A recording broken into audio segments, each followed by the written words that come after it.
મિત્રો poster YouTube ચેનલમાં તમારું સ્વાગત છે।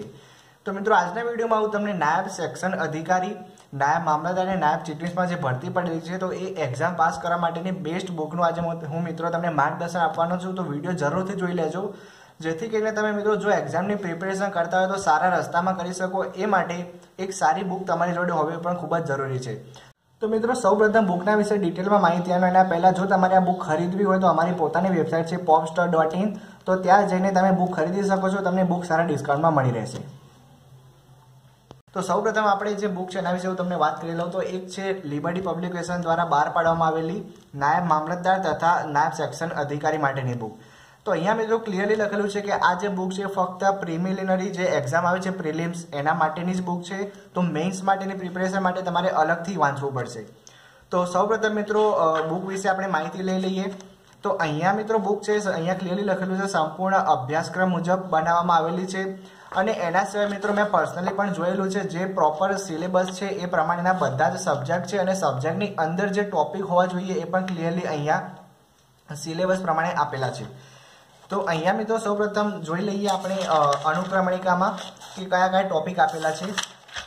તો અહીંયા જોઈ શકો છો તમે ઇતિહાસ, સાંસ્કૃતિક વારસો, ભારતીય રાજ્ય વ્યવસ્થા, ભારતીય અર્થતંત્ર અને આયોજન, ભૂગોળ, વિજ્ઞાન। તો અહીંયા એના પછી ઉપર છે વિજ્ઞાન અને ટેકનોલોજી, પર્યાવરણ। તો આ પર્યાવરણ જે મિત્રો સબ્જેક્ટ છે એ પ્રોપર સિલેબસમાં આપેલું છે જે ઘણા બધા મિત્રોને ખબર નથી, તો તમારે આના વિશે પણ પ્રિપેરેશન કરવાની છે। તો જે એના બધા જ ડેટા બુકમાં આપેલા છે। એના પછી સામાન્ય બૌદ્ધિક ક્ષમતા અને કરંટ અફેર્સ। તો આ પ્રકારના પ્રોપર મિત્રો બધા ડેટા આપેલા છે અને સૌથી સારી વાત એ છે કે આ બુક છે એ રંગીન પેજીસમાં આપેલી છે। તો અહીંયા મિત્રો સૌપ્રથમ ઇતિહાસથી ચાલુ થાય છે અને બુકના ટોટલ પેજીસ છે 632। તો મિત્રો જે પ્રકારની એક્ઝામ છે એ પ્રમાણે પ્રોપર ડેટા આપેલો છે। જો આ 632 પેજ પર તમે શાંતિથી વાંચી લો અને બધા જ ડેટા યાદ રાખી શકો તો ઇઝીલી એક્ઝામ ક્રેક થઈ શકે એમ છે। એટલે કે મિત્રો તમારે જે એમસીક્યુ આવવાના છે હેતુલક્ષી એમસીક્યુ એ બધી જ ડિટેલ અહીંયા સારી રીતે આપેલી છે। તો સૌપ્રથમ મિત્રો આ બુક છે। એના પછીની વાત કરું મિત્રો બીજી બુક છે નાયબ ચીટનીસ। આ પણ પોસ્ટ અલગથી આપેલી છે ભરતીમાં। તો નાયબ ચીટનીસ બુક માટે મિત્રો હું તમને લિબર્ટીને પરંતુ વર્લ્ડ ઇનબોક્સની બુક રિકમેન્ડ કરીશ, કારણ કે મને આ બુક વધારે સારી લાગે છે નાયબ ચીટનીસની જે પોસ્ટ છે એના માટે। તો અહીંયા મિત્રો લાસ્ટ 3 એક્ઝામ આવી હતી નાયબ ચીટનીસ, તો એના પેપર અહીંયા આપેલા છે, તો પેપર સોલ્યુશન તમે કરી શકો છો। એના સિવાય 900થી પણ વધારે જગ્યાને લગતી કામગીરીના પ્રશ્નો આપેલા છે। હવે અહીંયા આગળ હેડિંગ પણ મારેલું છે પંચાયતી રાજ સંબંધી 1 વર્ષનું કરંટ અફેર્સ। તો અહીંયા મિત્રો નાયબ ચીફની જે ભરતી છે એમાં પંચાયતી રાજના અલગથી એમસીક્યુ આવે છે, એના માટે પ્રોપર અહીંયા એના પણ ડેટા આપેલા છે। તો અહીંયા મિત્રો સૌપ્રથમ આપણે વાત કરી લઈએ અનુક્રમણિકામાં જે સબ્જેક્ટ આપેલા છે એના વિશે। તો અહીંયા ઉપર મિત્રો આપેલો છે અભ્યાસક્રમ। તો જો તમને ખબર ના તો તમે જોઈ શકો છો ગુજરાતી ભાષા વ્યાકરણમાંથી 35 માર્કનું આવશે, અંગ્રેજી ભાષા વ્યાકરણમાંથી 35 માર્કનું, સામાન્ય જ્ઞાનમાંથી 30 માર્કનું, પછી જગ્યાને લગતી કામગીરી અંગેની જરૂરી જાણકારી અને ફરજ પાલન 50 એમ કરીને 150 માર્કનું પેપર રહેશે। તો અહીંયા મિત્રો ફક્ત 50 માર્ક જગ્યાને લગતી કામગીરી વિશેના હોય છે, તો એના માટે અહીંયા સ્પેશિયલ 900થી વધારે પ્રશ્નો આપેલા છે જે તમારી માટે ખૂબ જ મહત્વપૂર્ણ રહેશે।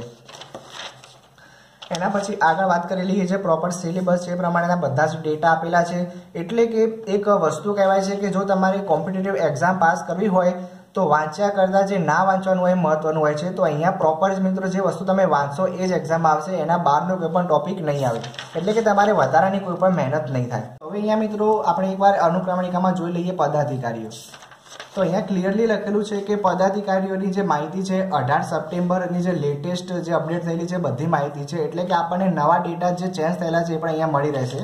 તો એક્ઝામમાં જો આમાંથી લેટેસ્ટ કંઈ પૂછાય તો એનો પણ સાચો આન્સર આપણે અહીંયાથી વાંચીને આપી શકીએ। એના પછી મિત્રો 1 બાય 1 સિલેબસ પ્રમાણેના બધા જ ડેટા આપેલા છે।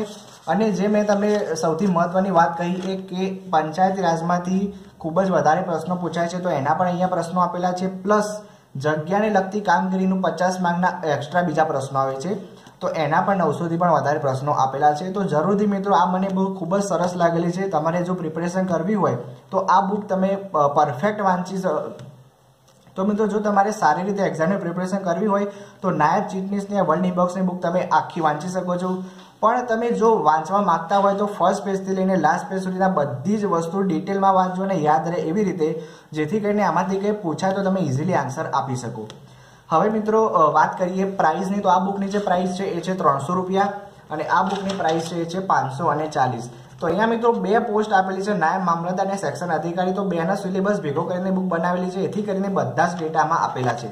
તો મિત્રો આ 2 બુક તમે વાંચી શકો છો, કારણ કે નાયબ ચીટનીસ, નાયબ મામલતદાર અને સેક્શન અધિકારી 3 સાથે પોસ્ટ આવેલી છે. તો 3 માં જો તમે ફોર્મ ભર્યું હોય તો તમે આ પ્રમાણે એક સાથે બુક વાંચી શકો છો.